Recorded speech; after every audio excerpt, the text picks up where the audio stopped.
Welcome, dear listener. Close the curtains, pour something amber, and let the Bosphorus wind rattle your window.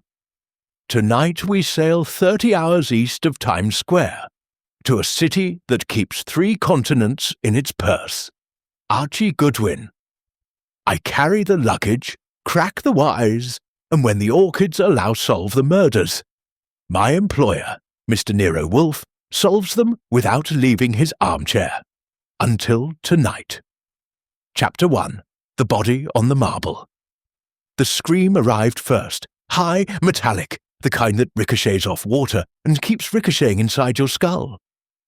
I was on the afterdeck of the SS Gulchamal, coat collar up, trying to decide whether the black sludge in my demi-tasse qualified as coffee or industrial solvent.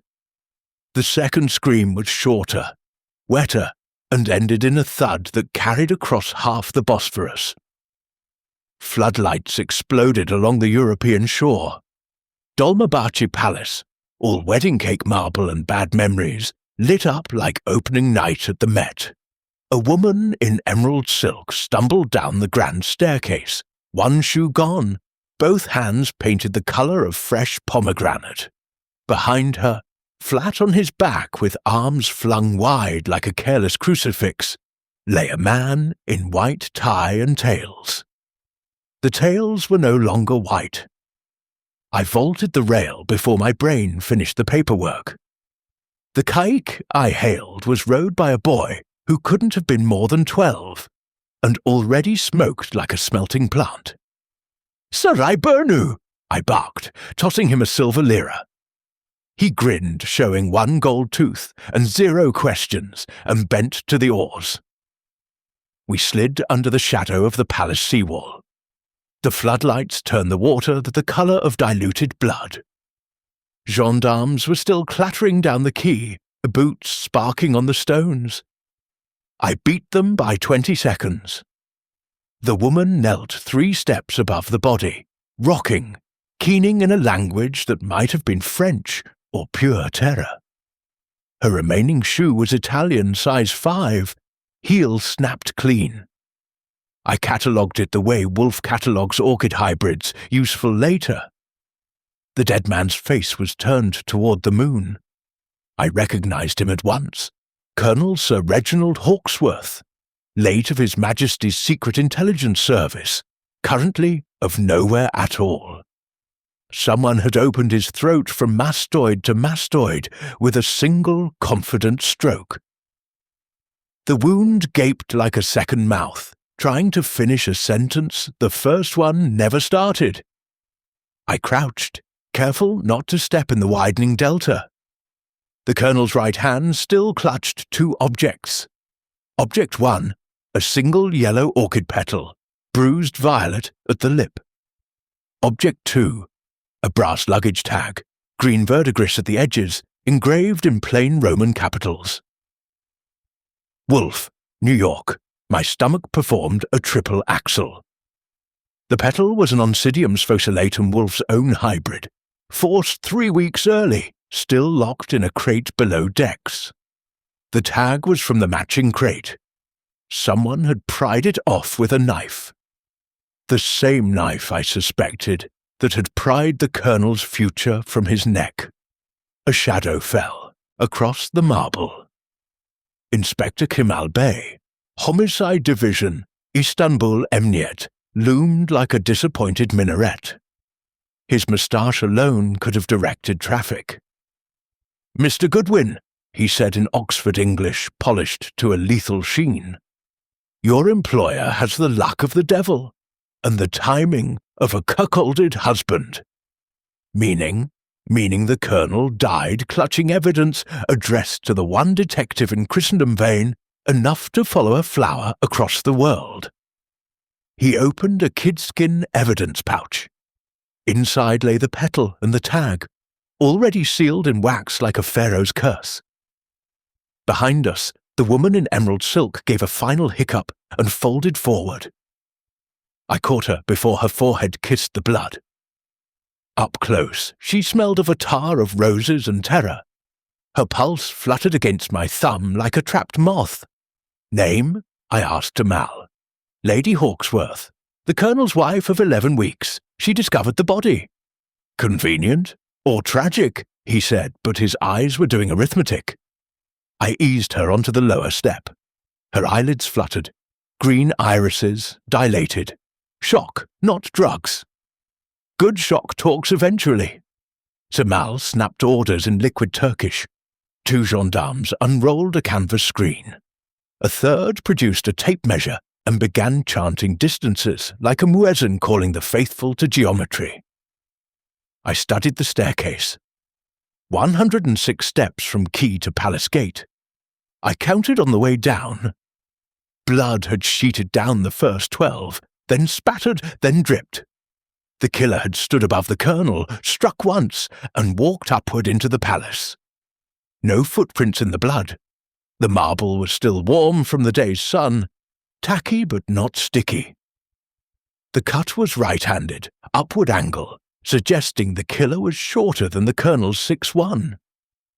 A photographer arrived, flashbulbs popping like muted gunfire. Each burst froze the scene in magnesium white, the orchid petal glowing like a tiny sun, the brass tag catching the light like a dare. Mal lit a cigarette with a gold Ronson, inhaled half its length in one drag. "Your ship sails at dawn, Mr. Goodwin. I suggest you persuade Mr. Wolfe to remain aboard." "Suggest it to him yourself," I said. "Bring a crane." Lady Hawksworth stirred. She focused on me the way a drowning sailor focuses on a rope. "Find the dancer," she whispered. Her voice was home counties with a crack running through it. "Which dancer?" "Poppy. She wore yellow." Then her eyes rolled back, and she sagged again. Mal raised an eyebrow. "Poppy Theodorus," he supplied. "Cabaret at the Park Hotel. Also on your passenger manifest, Naples to Istanbul. You have interesting friends." I filed the name between trouble and urgent. The gendarmes lifted the Colonel onto a stretcher. As they raised him, something fluttered from his breast pocket and spiraled down the steps. I snagged it mid-air, a playing card the Queen of Spades face, slashed diagonally by the same blade that had killed him. On the back, in fountain pen ink, 7th of the 7th. Bring the key or the moths die. No signature. The paper was heavy, deckle-edged, expensive. The ink was indigo, still faintly damp. Mal plucked the card from my fingers with forensic tweezers. "Black Queen," he murmured. "In Armenia, they call her the widow card." "In America, we call her a clue," I said. Overhead, the floodlights dimmed to a sullen amber. The moon slid behind a cloud, and the palace seemed to inhale. Somewhere inside, a door slammed. Once deliberate. I looked up the endless staircase. At the very top, silhouetted against the great bronze doors, stood a figure in a yellow dress. For one heartbeat, the floodlights caught the sequin sunlight on water. Then the figure stepped backward and vanished. Mal followed my gaze. "Palace is sealed," he said, but his voice lacked conviction. I started up the steps 2 at a time. Behind me, Mal shouted something about jurisdiction. I kept climbing. The blood cooled beneath my soul, sticky now, tugging at my shoes like a warning. At the 50th step, I paused to breathe. The Bosphorus lay below me, black silk embroidered with the riding lights of anchored freighters. Somewhere among them was the Gulchamal, and in her forward hold, Nero Wolfe, probably lecturing a bulb into blooming. I pictured his scowl when I delivered the luggage tag. I pictured the fit he would pitch when he realized someone had murdered a man to frame him. I almost smiled. At the 106th step, I reached the bronze doors. They were ajar, exactly the width of one yellow sequin. I slipped through. The entrance hall stretched the length of a city-block checkerboard marble, crystal chandeliers swaying, though there was no wind. My footsteps echoed like a parade. Halfway across, I found the second orchid petal. It lay on a malachite table beside an empty crystal vase. Someone had arranged it into a tiny arrow pointing left. I followed. Left led to the ceremonial staircase, grander than the one outside, carpeted in imperial crimson, now the colour of dried liver. A single heel Prince Maul, narrow-dimpled the nap. Yellow silk thread snagged on the banister. At the top, the ambassador's corridor. Portraits of sultans glared down, jewels sewn into their turbans winking like conspirators. Every door was closed except one. I eased it open. The room beyond had once been a harem chamber mother of pearl inlay, divans drowning in brocade. Now it served as temporary storage for the British delegation. Trunks, map tubes, a crate stenciled orchidee, fragile, my crate. The lid hung crooked, nails pried. Inside, devastation. 10 pots overturned, medium scattered like battlefield earth. One plant remained intact on Oncidium sphaciolatum, Archie's folly, Wolfe's petulant name for it. Its single bloom had been decapitated. The severed flower head lay on the parquet, throat cut exactly like the colonel's. On the wall above, someone had used the spilled orchid, blood to write in block letters. Mors clavis est death is the key. Underneath, in smaller script, ask the dancer about the moths. I stood very still. The room smelled of bruised petals and cordite. Somewhere, a clock chimed 4. From the corridor came the softest click of a closing door. I spun, 38 already in my fist empty. But on the threshold lay the missing shoe emerald silk, Louis heel, still warm. I picked it up, inside the toe, written in indigo ink. Room 403, Palace, bring the Queen. The ink was still wet. I slipped the shoe into my pocket, holstered the gun, and started for the stairs. Behind me, the palace settled with a sigh, as though relieved to be rid of its secrets for one more night. Outside, the floodlights were dark. Only the moon remained, thin as a razor, sliding its silver along the blood. I lit a cigarette, cupped the match against the wind, and spoke to the night. "All right, Poppy," I said. "You've got Wolfe's attention." Chapter 2. The 5 Who Boarded at Naples. The Palace lobby at 6:30 a.m. smells of burnt sugar, wet wool, and conspiracy. I herded our 5 Naples passengers through the revolving door like a border collie with a grudge. Behind us, Inspector Kemal Bey's men sealed the brass gates with red tape and bad coffee. Wolfe had commandeered the Winter Garden salon-potted palms, stained glass, and enough velvet to upholster a harem. He occupied a wicker throne wide enough for 2 janissaries and a small camel.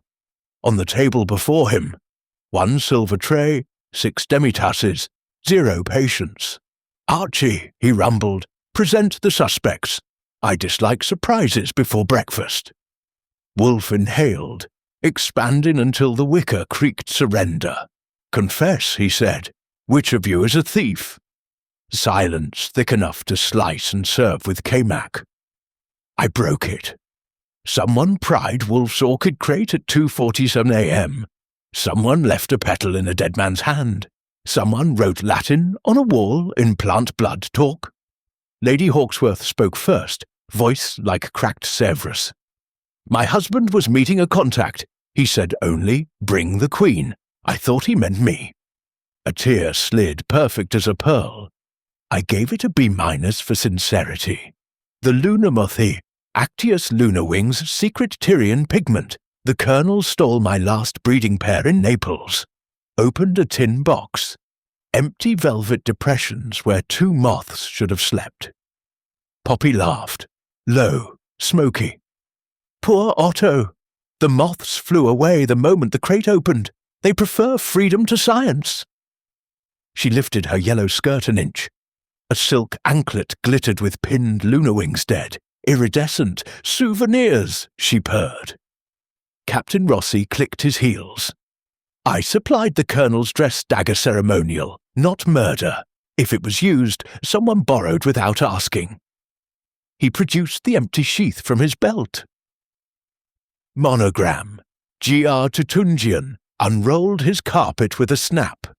"Ushak 1782, observe the border." Between cypress trees marched crimson knots. 777. "Dates," he said. 7th of September, Naples theft. 7th of October, orchid sabotage. 7th of November, tonight. He smiled like a cat who swallowed the calendar. Wolfe's eyes narrowed to slits. "Mr. Tutungian, you traffic in more than wool." The Armenian bowed. "Information is the finest pile." I stepped forward. Summary. Kessler wants his moths. Poppy wears them. Rossi's dagger is missing. Tutungian predicts murders by the lunar month. Lady Hawksworth plays bereaved. Somebody still has the Queen of Spades. Wolfe lifted the brass luggage tag from his pocket, spun it on one fat finger. "This tag was torn from my crate with the same blade that killed the Colonel. The cut is left-handed. Bevel up. Which of you favours the sinister?" 4 right hands rose instinctively. Poppy's left hand stayed in her lap, fingers curled like a secret. Wolfe's lips twitched, almost a smile. "Archie, the carpet." I knelt. Beneath the cypress border, almost invisible, a single yellow thread raw silk, identical to Poppy's dress. I plucked it free. Poppy's smile faltered. "Coincidence," she said. Wolfe leaned forward, chair groaning like a galleon. "Coincidence is the refuge of the mediocre. You boarded at Naples with a diplomatic pouch and a dancer's legs. You left Naples with 2 lunar moths and a dead man's future. Tonight you will return what you stole, or Inspector Bay will return you to Üsküdar in chains." Poppy's eyes flicked to the French doors. 2 gendarmes stepped from behind the palms, rifles at port. Lady Hawksworth gave a small, ladylike scream. Kessler began polishing his spectacles in frantic circles. Rossi lit a cigarette with fingers that did not shake. Tutungian rolled his carpet tighter, as if secrets could be compressed. Wolfe raised a hand the size of a cantaloupe. "Silence. At midnight, we convene in the Chembalatash Hammam. Bring the Queen of Spades, the dagger, and the moths living or dead. Miss Theodorus, you will dance one last time. The rest of you will watch, and one of you will confess." He heaved himself upright. The wicker throne sighed relief. "Archie, escort our guests to their rooms, separate floors, separate keys. And post Saul Panzer at the elevator. He arrived on the dawn train. I hadn't known Saul was in Istanbul." Wolfe's little surprises are like earthquakes quiet until they aren't. As we filed out, Poppy brushed past me. Her whisper smelled of a tar and menace. "Tell your fat man the moths have already laid eggs. By midnight, the palace will be purple with wings." I watched her hips sway toward the staircase, yellow silk catching the chandelier light like a dare. Behind me, Wolfe spoke to the empty salon. "Archie, yes, bring me breakfast and a pruning blade. Tonight we harvest truth. 5 suspects, 1 missing dagger, 2 dead moths, and a carpet counting down to midnight." In the comments, whose left hand held the knife? Vote before the hammam steams. The dancer is warming up. So is the noose. Chapter 3. The Cipher in the Carpet. I had locked the 5 suspects in 5 separate suites, posted Saul Panzer at the elevator with a smile sharp enough to shave with, and now stood guard, while Wolfe turned Tungian's carpet into a battlefield. He lay on it like a pasha on a prayer rug, belly to the weave, magnifying monocle screwed into his right eye. The ushak glowed under the chandelier, crimson, indigo, the ivory of old bones. Between the cypress trees marched those crimson knots. 777, Archie, the border, he murmured. I knelt. Every seventh knot was tied with silk the colour of fresh blood. I counted aloud. Seventh knot, seventh knot, seventh.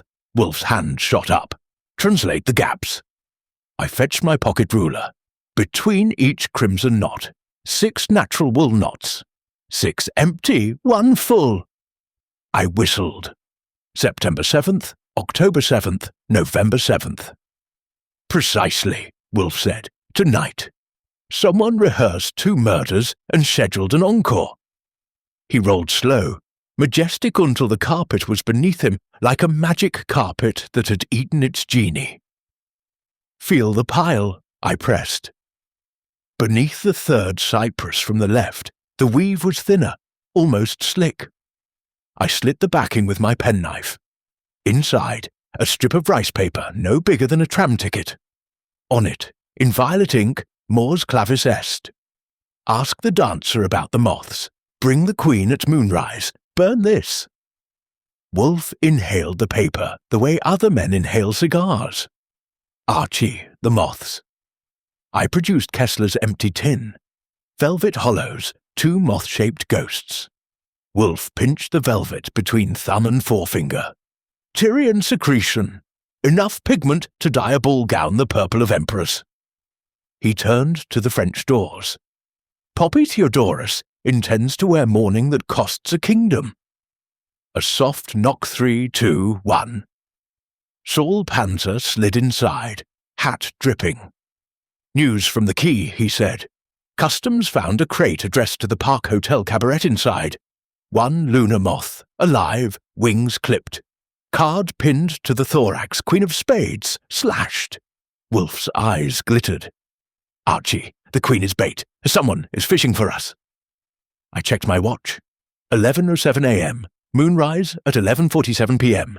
Less than 13 hours to keep 5 throats uncut. Wolfe heaved upright. Summon Inspector Bay. We require the hammam, the carpet, and absolute privacy. Chembalitash hammam. Noon. Steam rolled off the marble like breath from a sleeping dragon. Jamal Bey had cleared the bathsterists, masseurs, Gossipol banished. Only the great dome echoed, listening. Wolfe reclined on the central Göbektaşı, vast as a battleship on a lily pad. I unrolled the carpet across the wet marble. The crimson knots glowed like coals. Kemal arrived with a leather folio. Coroner's report, he said. Colonel's blood alcohol nil. Stomach 1 undigested lunar wing scale. He swallowed evidence. Wolfe closed his eyes. Archie, the sequence. I recited from memory. September, 7th Naples. Moth stolen. October 7th Gulkamal. Orchids sabotaged. November 7th tonight. Final payment. Wolfe nodded. Payment in blood or pigment. The dancer holds the scale. He snapped his fingers. Saul wheeled in a brass birdcage. Inside, the live lunar moth, wings trembling, violet dust drifting like fairy pollen. Wolfe opened the cage. The moth fluttered once, circled the dome, and settled on the carpet directly above the violet message. Sermal whistled, GPS for insects. Wolfe's voice dropped to a purr. Archie, the queen. I produced the slashed Queen of Spades. On the back, new ink still wet, moonrise. Bring the fat man, or the widow wears purple forever. Wolfe's jowls tightened. Vanity, he said, the oldest motive in the bazaar. He turned to Kemal. Arrest no one. Instead deliver invitations midnight. Attire, nothing but truth. Back at the Pera Palace, I delivered the summons. Lady Hawksworth received hers in the mirror. Veil lifted, eyes dry. Purple, she whispered. I would kill for purple. Kessler took his while photographing the moth through the cage bars. Tyrian pigment fades in sunlight. She will need fresh wings every season, a subscription to murder. Rossi read his, folded it into a paper boat, and set it sailing in the finger bowl. Beautiful women, he sighed, always drown someone. Tutunjian unrolled a second, smaller carpet press-sized. He knelt, touched forehead to wool. Tonight the pattern completes. 1 knot left. Poppy was last. She opened her door barefoot, hair loose, yellow silk replaced by a robe the colour of old gold. She read the card, smiled with one corner of her mouth. Tell your genius I accept. But the moths lay eggs at moonrise. By dawn the city will be winged. She closed the door. I heard the lock click, then the scratch of a match. Burn this! I stood in the corridor, listening to paper curl. Midnight minus 11 hours. The carpet was counting. The moth was trembling, and somewhere in the steam, a blade was being wetted for the final knot. Chapter 4. The red herrings swim upstream. The clock on the Pera Palace landing read 4:17 p.m., 8 hours to moonrise. I had 5 suspects, 1 live moth, and a carpet that refused to lie flat. Wolfe had vanished into the winter garden with Saul and a pot of Turkish coffee thick enough to tar a hull. I was left with the dirty work, turning red herrings into breadcrumbs. I started with the Park Hotel Cabaret. The stage door smelled of grease paint and yesterday's Reiki. A janitor in a fez pointed me to dressing room 7. Poppy's name was still on the star in peeling gold. Inside, mirrors, feathers, and a single lunar moth pinned to the corkboard with a British map pin. Coordinates, Dolmabahce greenhouse. Under the moth, lipstick scrawl. Ask Otto about the wings. I pocketed the pin. British military issues some, as the one in Colonel Hawksworth's lapel the night he died. Next stop, Dr. Kessler's suite, 3rd floor. He answered in shirt sleeves. Sleeves rolled high enough to show a faded concentration camp tattoo. I showed him the pin. His face went the colour of wet ash. Reginald took more than moths in Naples, he whispered. He took my research. Tyrian pigment can be weaponized blinds radar. I followed to bargain, not to kill. He opened his specimen case. Empty except for a glass vial labelled lunar extract, 3 cc. Enough to dye a ball gown or blind a fleet. I left him polishing spectacles that would never be clean again. Downstairs, the concierge handed me a telegram. Rossi, Yacht Club. Bring cigarettes. The yacht club squatted on the water like a tipsy dowager. Captain Rossi stood on the pier, uniform unbuttoned, tie loose. He accepted the cigarette, inhaled half in one drag. Your dagger, I said. Found it. I produced the dress blade every handle, blood in the fuller. He didn't flinch. Poppy borrowed it for her act, he said. Queen of Spades number. She returned it clean, someone else dirtied it. He flicked ash into the Bosphorus. Find the Armenian. He wraps everything, corpses, secrets, futures. Tutunjian's shop in the Grand Bazaar was shuttered, but the back door opened to my knock. He knelt on a prayer rug, counting knots with a rosary of worry beads. 7th knot tonight, he said without looking up. I wove the dates for a client who paid in golden silence. Client's initials, P.T. Poppy Theodorus. He unrolled a miniature carpet palm-sized exquisite. Gift for the widow. Border spells lunar, in knotted code. Deliver it, then run. I took the tiny carpet. Felt something hard sewn inside the hem. A brass key, skeleton, old ottoman. Back at the Pera Palace, Lady Hawksworth waited in the lobby, veil lifted, eyes bright as poison. Archie, she said, I lied. Reginald was selling the pigment to Moscow. I agreed to stop him for a price. Purple silence. She opened her clutch. Inside, the Queen of Spades, slashed corner, now mended with gold thread. Poppy's calling card, she said. She deals death in decks. I gave her Tutungian's miniature. Her fingers found the key. Greenhouse safe, she breathed. Midnight.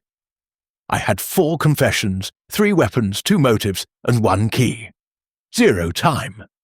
I sprinted upstairs. Wolfe sat beneath a palm, eyes closed, coffee cold. I spilled the hall across the table, map pin, dagger vial, tiny carpet, queen key. He opened one eye. Archie, the sequence. Wolfe tapped the queen. Poppy deals. Someone overbid. He heaved upright. Saw telephone the hammam. Hotter water. Shemal plainclothes in the caldarium. Archie fetched the widow's luggage. Reason? Because morning gowns have linings, he said, and linings have pockets. I raided Lady Hawksworth's suite. In the false bottom of a hatbox, a second lunar moth, wings clipped, belly swollen with eggs. Pinned to it, a fresh Queen of Spades. On the back, fresh ink. Tell the fat man the die is set. Moonrise or massacre. I ran. Wolfe met me in the lobby, coat buttoned for battle. Archie, the trap. Set, sprung. Poppy believes we chase the moths. We chase the egg-bearer. He patted the tiny carpet. 7th knot, 7th egg. Tonight the carpet births a kingdom. The clock struck 6. Moonrise in 6 hours. 5 suspects converging. 1 blade still thirsty. Wolfe waddled toward the door. Come, we steam the truth out of them. I followed. 38 heavy, heart heavier. Behind us, the chandelier flickered once, as though the palace itself blinked. Chapter 5. The orchid greenhouse at midnight. The palace greenhouses glowed like captive moons. Wolfe, Saul, Simal Bey and I slipped through the service gate at 11:52. Behind us, 5 shadows followed at pistol point. Lady Hawksworth in black lace. Kessler clutching his empty tin. Rossi minus his dagger. Tutungian rolling the tiny carpet like a talisman. Poppy barefoot in gold lame. Ankles belled with dead lunar wings. Wolfe moved first, cane tapping glass panes. Inside the orchid house, the air was thick enough to chew jasmine, peat, fear. Rows of cattleyas trembled in the heat. At the far end, my sabotaged crate, lid hanging by one hinge. Wolfe halted beneath a sprinkler pipe. Archie, the lights. I threw the switch. A single carbon arc flared, white and merciless. The 5 suspects froze in a semicircle, moths to a flame. Wolfe's voice rolled out like a muezzin at prayer. Confess the sequence, or the steam will. Silence. Only the drip of condensation. I stepped forward. 38 loose in my hand. Clock's ticking. 7th knot, 7th egg, 7th corpse. Poppy laughed low, liquid. She lifted her skirt. A live lunar moth clung to her thigh, wings pulsing violet. Behold the die, she said. 1 squeeze, and empires fall blind. Lady Hawksworth's veil slipped. Her eyes were dry, bright, hungry. Reginald promised me the purple. He reneged. I merely renegotiated. Kessler's glasses flashed. I bred the moths for Peace wrote our cloak for convoys. They twisted it into couture. Rossi shrugged. I supplied the blade. Italy is poor. Beauty pays. Tutungian unrolled the miniature carpet across the workbench. The 7th knot was untied draw silk, trailing like a fuse. Wolfe raised one finger. Enough! Archie, the queen. I produced both queens of spades and slashed, one mended with gold. I laid them side by side on the tiny carpet. Wolfe spoke to the moth on Poppy's thigh. Fly! The insect lifted, circled, and settled on the mended queen. Violet dust drifted Tyrian snow. Wolfe turned to Shemal. Arrest the dancer." Poppy's smile never wavered. She reached behind a phalaenopsis pot and drew the pruning blade still flecked with orchid blood. "One step," she said, "and the moth dies, then the dye dies, then the widow wears black forever." Lady Hawksworth gasped. Kessler lunged for his tin. Rossi's hand darted to an empty sheath. Tutungian began praying in Armenian, raised the 38. "Drop it, Poppy!" She pressed the blade to the moth's thorax. A bead of violet oozed. Wolfe's voice cut the steam like a scythe. "Miss Theodorus, you mistake the trap for the prey." He clapped once. From the rafters dropped a silk fishing net Saul's handiwork. It enveloped Poppy blade first. The moth fluttered free, unhurt. Kemal's men swarmed. Poppy fought like a cornered leopard, nails, teeth, Greek curses.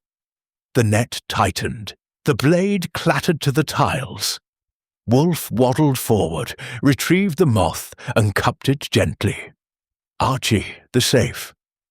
Tutungian produced the brass key with trembling fingers.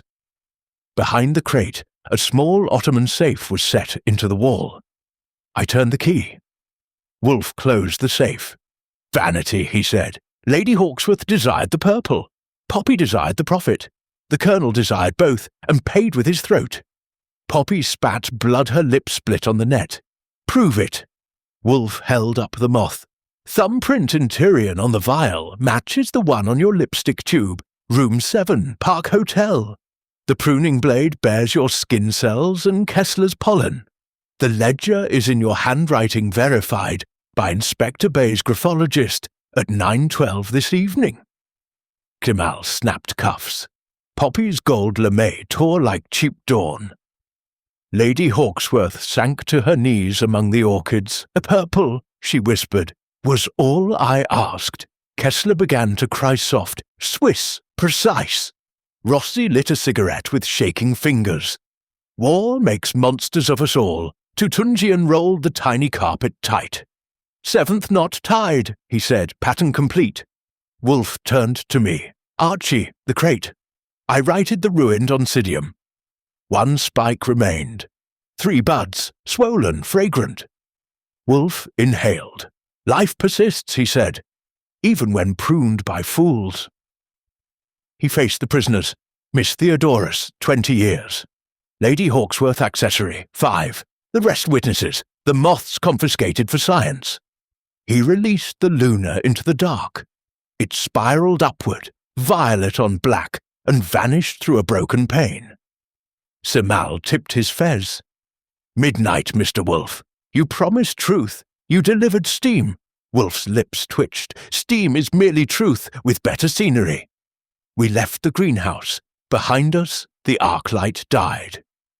The orchids exhaled. Chapter 6. The Revelation in the Hammam. The great dome hung above us like the inside of a bronze bell. Steam rolled in slow, deliberate waves.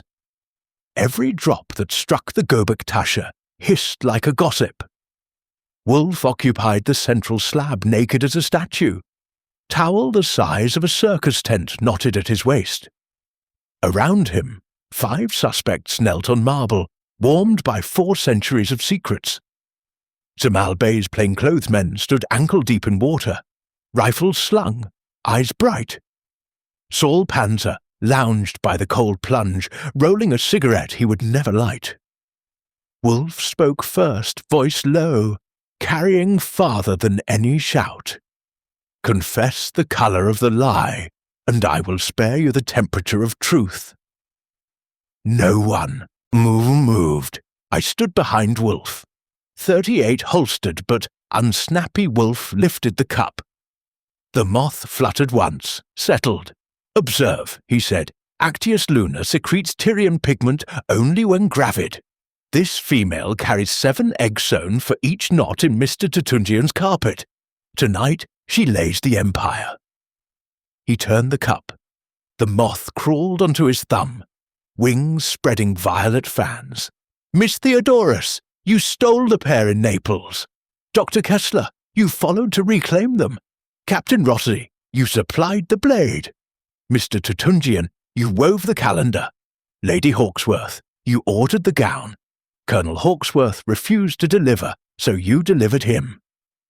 Poppy laughed, gold lame clinging wet to her skin. Prove it, genius. Wolfe smiled small. Terrible. Archie, the steam. I twisted the brass valve. A jet of superheated vapour roared from the dragon-mouth spout. The temperature leapt 10 degrees in 5 seconds. Poppy flinched first. Sweat carved channels through her makeup. Wolfe spoke over the hiss. Thumbprint on the vial yours, Poppy. Skin cells on the blade yours, and Kessler's pollen. Handwriting in the ledger yours. Verified at 9:12 p.m. Motive profit. Method Orchid House, midnight, pruning blade. Opportunity every 7th day when the moths fed. He turned to Lady Hawksworth. You financed the theft. £5,000 wired to Geneva, account PT. You desired mourning that would outshine every duchess in Europe. When Reginald balked, you nodded, Poppy cut. Lady Hawksworth's veil melted to her face. Purple, she whispered, is the colour of widows who win. Kessler began to sob soft, Swiss, metronomic. I only wanted the formula published. Rossi shrugged, water beading on his lashes. I supplied the steel. Italy is hungry. Tutungian bowed until his beard touched the marble. I wove the dates for gold. The pattern was perfect. Wolfe raised the moth high. Perfection is a lie. Watch. He opened his hand. The Luna lifted, circled the dome once, twice, and landed on Poppy's bare shoulder. Violet dust exploded across her skin like gunshot confetti. Jamal's men moved, cuffs snapped. Poppy screamed once, high, operatic. The moth spiraled upward, free. Wolfe lowered his bulk to the edge of the slab. Sentence, Miss Theodorus. 20 years, Uskadar. Lady Hawksworth 5, accessory. Dr. Kessler deportation. Moths confiscated. Captain Rossi persona non grata. Mr. Tutungian carpet seized. Taxes audited. He turned to me. Archie, the orchid. I produced the surviving Oncidium spike 3 buds, swollen, fragrant, defiant. Wolfe inhaled. Life, he said, pruned, but not broken. Jamal tipped his fez. Midnight, Mr. Wolfe. Truth steamed clean. Wolfe's eyes twinkled. Steam is merely water that remembers fire. We left the hammam at 12:47 a.m. The 5 were marched out in towels and handcuffs. The moth vanished into the night sky, trailing violet stars. Sunrise painted the minarets rose and gold. Wolfe stood at the rail, cradling the Oncidium in a porcelain bowl.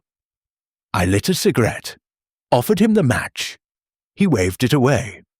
Archie, justice is a clumsy gardener. Meaning the innocent are scorched with the guilty. Lady Hawksworth will wear black. Kessler will publish. Rossi will charm another embassy. Tutungian will sell the story for 3 times the carpet. And Poppy? North-facing cell. She requested it for the light, the muezzin called Fajr. Wolfe inhaled the salt air. Orchids, Archie. They forgive no one. I flicked my cigarette into the wake. Behind us, Istanbul shrank to a watercolour. Ahead, the Atlantic waited cold, honest, orchidless. Wolfe turned the bowl so the buds faced the rising sun. Home, he said, before the next petal falls. Chapter 7. The Orchid That Refused to Die Dawn. SS Gulkamal, mid-Bosphorus.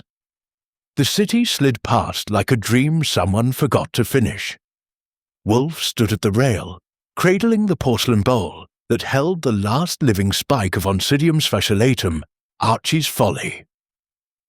3 buds tight as secrets. I leaned beside him, coat collar up against the wind. 7 chapters, I said. 7 suspects, 7 knots, 7 eggs. Wolfe grunted. 7 is the number of fools who believe a story ends when the cuffs snap. He tilted the bowl. The top bud had split overnight.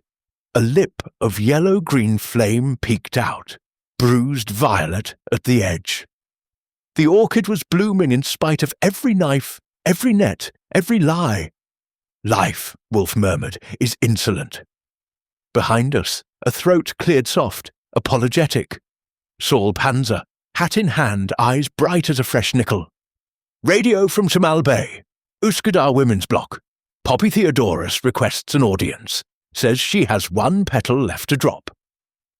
Wolfe's eyebrows performed a slow-motion earthquake. Audience denied, he said.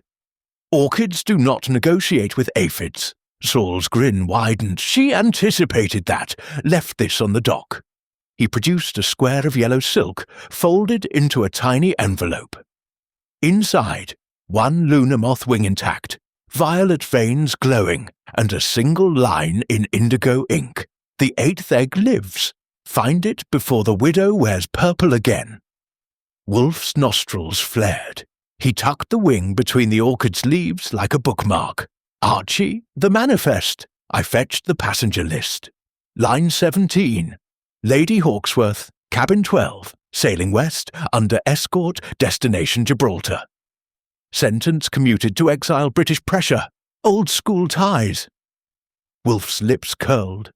Vanity travels first class. He turned the bowl so the newborn bloom faced the sun. Saul, wireless Gibraltar. Detain the widow until the orchid speaks. Saul saluted with 2 fingers and vanished. I lit a cigarette, cupped the match against the spray. Think she smuggled the 8th egg? Wolfe watched the minarets shrink to needles. Think is a verb for smaller minds, I calculate. He counted on his fingers slow, deliberate. 7 eggs in the hammam moth. 1 wing mailed, 0 eggs recovered, ergo. The 8th was never in the moth. He tapped the porcelain. It was in the orchid. I stared. The bottom bud had swollen overnight, heavier than the others. A faint violet blush showed beneath the green sheath. Wolfe produced his penknife. Steady the bowl! I braced it against the rail. He slit the calyx with a surgeon's grace. Inside, a perfect lunar egg, pearl white, glued to the ovary with Tyrian gum. He lifted it on the blade tip. Size of a sesame seed, enough pigment for 1 morning veiler, 1 radar blackout. Footsteps light, hurried. Inspector Jamal Bay, coat flapping, fez askew.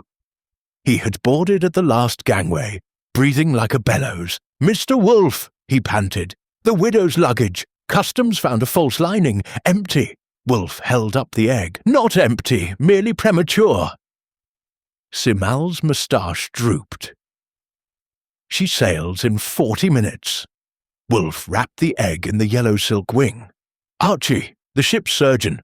We require formaldehyde and a lead box. I ran. 10 minutes later, the egg floated in a specimen jar, sealed, labelled, locked in the purser's safe. Wolfe signed the receipt with a fountain pen that cost more than the safe. Semal wiped his brow. Charges! Conspiracy to export biological weaponry. Gibraltar will hold her until the Foreign Office finishes blushing. Wolfe returned to the rail. The orchid now displayed 2 open blooms, defiant yellow lanterns. He spoke to them, not to us. You were pruned, starved, shipped, bled upon, and still you open. I salute your poor taste in companions. I offered him the jar. Souvenir? He waved it away. Evidence belongs to history. Beauty belongs to itself. He lifted the bowl overhead. Sunlight poured through the petals, turning violet bruises to royal purple. Simal cleared his throat again. 1 more item. He produced a telegram British Embassy crest.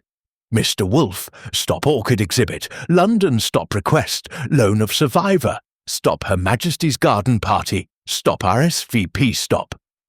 Wolfe read it twice. He folded it into a paper boat, set it on the water. The Bosphorus carried it toward the Black Sea. "Tell Her Majesty," he said, "that some flowers refuse to be trophies." The third bud split as we watched. A tongue of pure gold unrolled, fragrant, insolent. Wolfe inhaled until his vest buttons strained. "Archie, breakfast, then cable Fritz. Greenhouse temperature 72, humidity 60, no visitors." I grinned. "Meaning we're going home? Meaning the orchid is going home? We are merely its luggage." Behind us, Istanbul dissolved into heat haze and legend. Ahead, the Marmara glittered like spilled coins. Wolfe cradled the bowl against his chest. "7 knots," he said, 8 eggs, 1 flower that refused to die. A satisfactory chapter. The Gulchamal's whistle sounded 3 long, mournful blasts. We turned our backs to the east. The orchid faced west, petals drinking the future. Chapter 8. The Widow's Purple Gibraltar. 14th of November 1947, 06:12 a.m. The rock loomed like a clenched fist wrapped in fog. HMS Ironclad lay alongside the Gulchamal. Gangway down, Royal Marines in dress whites stiff as playing cards. Lady Hawksworth stood between 2 of them, wrists cuffed with navy blue ribbon, British courtesy. Her black veil was gone. The wind whipped her hair the colour of wet gunmetal. Wolfe waited on the promenade deck. Orchid bowl cradled in a velvet sling Saul had sewn from a life jacket. All 3 blooms now open gold throats, violet bruises, scent of victory. I stood portside, 38 in pocket, lead box in hand. The 8th egg floated inside, suspended in formaldehyde like a tiny pickled moon. A lieutenant saluted. "Mr. Wolfe, sir. Admiralty orders. The lady and the specimen." Wolfe did not bow. "The specimen is flora, not fauna. It answers to light, not to court-martial." The lieutenant flushed. "Ma'am," he tried. Lady Hawksworth stepped forward, her voice still home counties, but cracked along the edges. "Give me the egg, Mr. Wolfe. 1 drop dyes a yard of silk. I will buy my freedom in purple." Wolfe lifted the bowl. Sunlight struck the orchids. Violet flashed like a signal lamp. "Freedom is not a colour, madam. It is a direction." He turned to the lieutenant. "Escort her below." Then signal London. "Cargo transferred. Case closed." The Marines hesitated. I opened the lead box. The egg gleamed. Innocent, lethal. Lady Hawksworth lunged. Not for the egg, for the orchid. Fingers hooked like talons. Saul intercepted, smooth as a dance step. She spat. "Reginald promised me an empire of dye." Wolfe's voice cut the fog. He delivered an empire of fools. A Royal Navy cutter pulled alongside. On its deck, a glass tank, seawater, coral sand. A waiting lunar moth female, wings clipped, belly swollen with fresh eggs. Kessler's gift, smuggled out of Üsküdar by Swiss diplomatic pouch. Wolfe nodded to Kemal Bey, who had hitched a ride on the Ironclad. "Inspector, the exchange." Kemal produced a second jar empty. I unscrewed the lead box, tipped the 8th egg into the new jar, sealed it. The Marines took possession. Lady Hawksworth sagged. The fight leaked out of her like dye from a torn sleeve. Wolfe spoke softly, for her ears alone. "Purple is the colour of widows who lose. Wear black. It photographs better in exile." She was led away. The cutter cast off. The moth in the tank beat once against the glass, settled, began to spin silk the colour of twilight. Mid-Atlantic, moonlight thick as cream. Wolfe had commandeered the first-class solarium, turned it into a temporary greenhouse. Heat lamps, humidifiers, a phonograph spinning Bach cello suites at 78 RPM. The orchid, now officially Oncidium Bosphorus Defiant, stood centre stage, 4th bud swelling. "I brought coffee and news." Gibraltar Wireless. Lady Hawksworth confessed everything on the cutter. Signed, witnessed, sealed. She'll spend the war in Bermuda purple, rationed to one handkerchief. Chapter 9. The Queen lands on West 35th. The Gulchamal docked at Pier 90 an hour ago. Fritz met us with the orchid cart, the big Packard, and a face that said he had already reinforced every window with chicken wire and prayer. The brownstone looked exactly the same at brick, brass knocker, one light burning in the office window. It felt brand new. Wolfe carried the pot himself. Saul and I flanked him like pallbearers for a very small, very dangerous king. The fourth bloom had opened at sea. The rice paper queen still fluttered inside like a trapped moth. Inside, the hallway smelled of beef broth and gun oil. Fritz took coats. Saul took the lid box. I took the stairs 2 at a time. Wolfe paused under the Tiffany lamp. Archie, the plant room. Temperature 72, humidity 60, lights on timer, then the office. We have a visitor. I smelled her before I saw her attar of roses and prison soap. Poppy Theodorus sat in the red leather chair, ankles crossed, wrists free, yellow silk replaced by a charcoal prison dress 2 sizes too big. A single lunar moth pin glinted at her throat wing spread, violet dust intact. 2 U.S. Marshals stood behind her, hats in hand, looking like they'd lost a bet with Lady Justice. Poppy smiled the way a cat smiles at a canary convention. "Evening, boys. Miss me?" Wolfe set the orchid on his desk blotter. The rice paper queen faced her like a mirror. "Miss Theodorus, your parole hearing is scheduled for 1967. Explain the miracle." She lifted a manicured finger. One of the marshals produced a document presidential commutation. Ink still wet, signature looking suspiciously like Harry S. Poppy tapped it.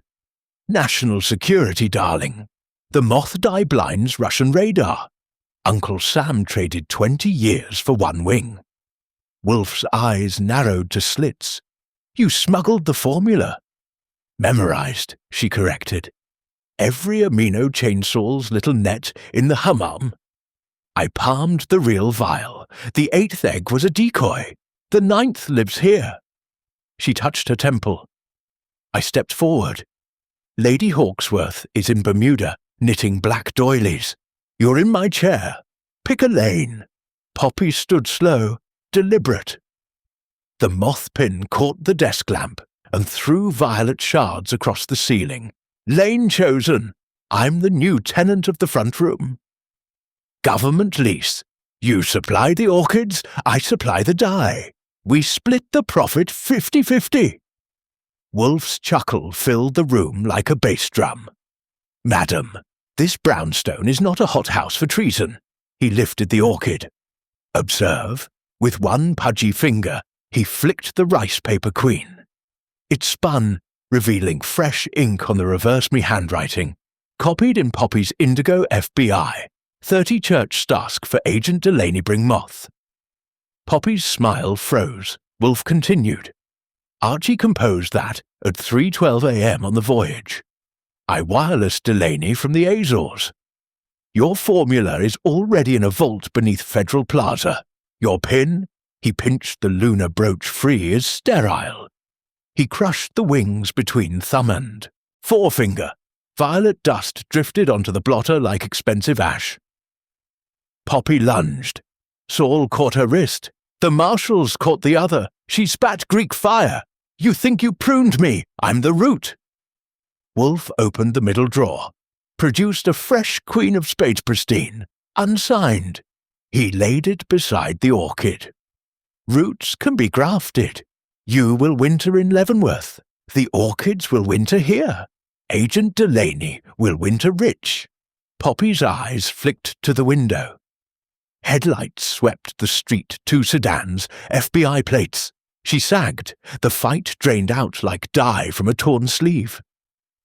Wolfe spoke to the marshals. "Remove the weed. Gently, she bruises. They marched her out. At the door, she turned. Tell the flower, I'll send postcards. The door shut. Silence rushed in, warm and orchid-scented. Wolfe sank into his chair for £1,000 of satisfied genius. Archie, beer. I fetched 2 bottles, opened his with the brass orchid opener Fritz keeps polished. We drank to the brownstone, to the Atlantic, to the 8th egg that never was. Wolfe wiped foam from his lip. Chapter 9 closes the palace and opens the greenhouse. Tomorrow we pot the Defiant in clay, label it, and forget Istanbul. I lifted the rice paper queen. It was blank now ink dissolved by orchid sap.